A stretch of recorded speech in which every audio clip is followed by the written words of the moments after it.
the charity I'm working with at the minute, we use Copilot, and I love what you expressed around sort of having it as a second voice, but acknowledging that, yeah, it's unpaid intern level, not not C-suite partnership. We've seen that work quite well in terms of people getting a second perspective on their KPIs and objectives, going, what would an independent view of this be, knowing nothing about my context?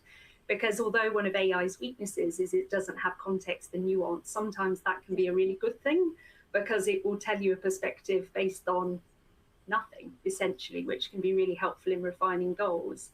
And I love your point around sort of conversation quality. An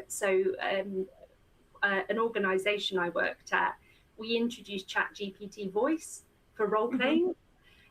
Because even in a training environment, if you're doing a role playing, if your CEO is there, you may not feel as safe or as comfortable as you want to be. And the challenge I had was that a lot of our leaders weren't comfortable in giving feedback, but they didn't want to admit that in training environments.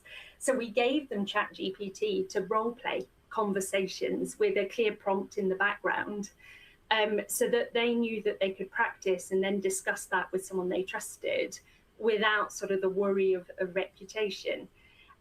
So, I mean, it's an amazing tool. But what's great on this call is I've been on some calls where everyone's like, just get AI to do everything. As you say, Adrienne, we've got to own it, and be in charge, but it can definitely help with refining conversations, that's for sure.